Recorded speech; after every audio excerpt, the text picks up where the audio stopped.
Mes chers compatriotes, ce soir, à l'occasion du second tour des élections législatives, vous vous êtes exprimés démocratiquement et en nombre.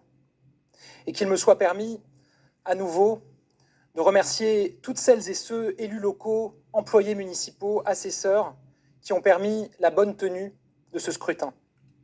Je tiens à féliciter les 577 députés nouvellement élus.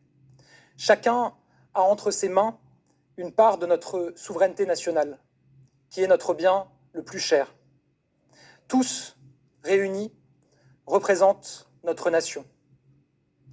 Mesdames et messieurs, cette dissolution, je ne l'ai pas choisie, mais j'ai refusé de la subir. Et avec nos candidats Ensemble pour la République, nous avons décidé de nous battre. Mon engagement dans cette campagne était pour moi un devoir. Dès le début de cette campagne, j'ai alerté sur 3 risques. Le risque d'une majorité absolue dominée par la France insoumise, le risque d'une majorité absolue dominée par le Rassemblement national et le risque d'une disparition du mouvement qui incarne nos idées et nos valeurs. Ces 3 risques, aujourd'hui, ont été écartés par les Français. Ce soir, aucune majorité absolue ne peut être conduite par les extrêmes. Nous le devons, je crois, à cet esprit français, si profondément attaché à la République et à ses valeurs. Ce soir, le courant politique que j'ai représenté au cours de cette élection, celui de la République et du progrès, celui de l'autorité et du travail, celui de la transition écologique et de la construction européenne, est bel et bien vivant. Grâce à notre détermination, grâce à la force de nos valeurs, nous avons tenu. Et nous sommes debout, avec 3 fois plus de députés que ce que donnaient certaines estimations au début de cette campagne. J'ai évidemment une pensée pour tous les candidats Ensemble pour la République, et notamment pour ceux qui ont malheureusement perdu cette élection. Je pense aussi à ceux qui se sont désistés dans l'entre-deux tours. À tous, je veux leur dire mes remerciements, mon affection et ma fidélité absolue. Mesdames et messieurs, être Premier ministre est l'honneur de ma vie. Partout où je suis allé, j'ai eu à cœur de vous rencontrer, de vous parler, de vous écouter. Tout ce que vous m'avez dit m'a fait réfléchir. Le lien que nous avons tissé est ce que j'ai de plus précieux. Ce soir, la formation politique que j'ai représentée dans cette campagne, quand bien même elle a réalisé un score 3 fois supérieur à ce qui était prédit ces dernières semaines, ne dispose pas d'une majorité. Ainsi, fidèle à la tradition républicaine et conformément à mes principes, je remettrai demain matin ma démission au président de la République.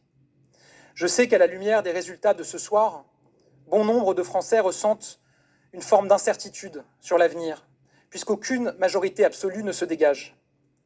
Notre pays connaît une situation politique sans précédent et se prépare à accueillir le monde dans quelques semaines.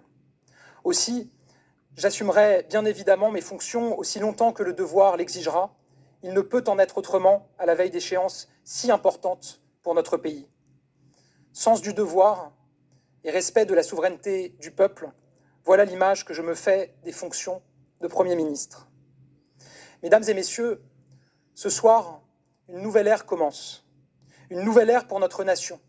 À compter de demain, le centre de gravité du pouvoir sera, par la volonté des Français, désormais plus que jamais entre les mains du Parlement, entre les mains des représentants de la nation, et donc entre les mains de nos concitoyens. Notre responsabilité est immense. Je ne me résous pas, et ne me résoudrai jamais, à ce que l'offre politique soit scindée en 3 blocs, dont chacun cherche la disparition des 2 autres. Parce que ce n'est pas la France, et parce que ce n'est pas le peuple français. Je ne me résoudrai jamais, et plus particulièrement ce soir où l'extrême droite réalise un score historique, à ce que des millions de nos concitoyens fassent le choix de voter pour les extrêmes. À ces Français, je l'ai toujours dit, et je le redis ce soir, je respecte chacun d'entre vous, quel que soit votre choix.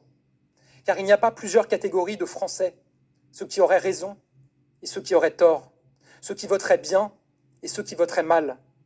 Il y a des vies plus difficiles que d'autres, et ce sont ces vies que nous avons l'obligation de rendre meilleur. Là où je serai, j'aurai toujours le même objectif, apaiser, unir et agir. Avec une méthode claire, ne jamais trahir nos valeurs, ne jamais nous allier avec ceux avec qui nous ne partageons rien. Une nouvelle ère commence aussi pour les valeurs que nos candidats ont incarnées. Il faudra inventer quelque chose de neuf, de grand, d'utile. Pour cela, nous devrons assumer de tout remettre en question. Dès demain, notre espace politique devra se mettre au travail pour bâtir une offre politique nouvelle, penser toujours et avant tout aux Français, à leur vie, et incarner à nouveau l'espoir pour eux, avec des valeurs claires, garantir l'union et ne jamais céder à la division, incarner l'autorité tout en conservant notre humanité, agir pour la sécurité, être du côté de ceux qui croient en la France, toujours, et du côté de nos compatriotes, sans cesse. Dans cette aventure qui nous attend, celle de reprendre le flambeau de nos idéaux, je sais pouvoir compter sur le soutien de millions de Français qui refusent de voir nos valeurs disparaître. Je sais pouvoir compter sur nos députés nouvellement élus, qui m'ont dit combien nous devions changer pour répondre vraiment aux attentes qui parcourent notre pays. Toujours, nous refuserons de nous soumettre aux extrêmes, de laisser se déchirer le pays à force de nous débattre dans un chacun pour soi. Toujours, nous chercherons à apaiser face à ceux qui veulent que les esprits s'enflamment et font le jeu des populistes, des polémistes, des communautaristes. Toujours, nous chercherons à nous hisser à la hauteur de l'attente des Français. Toujours, nous resterons fidèles à nos valeurs. Mes chers compatriotes, montrons la grandeur et la force de notre pays. Montrons tout ce dont la France est capable. Montrons que nous sommes prêts à tout rebâtir, parce que nous sommes la France et que rien ne résiste au peuple français. Je vous remercie.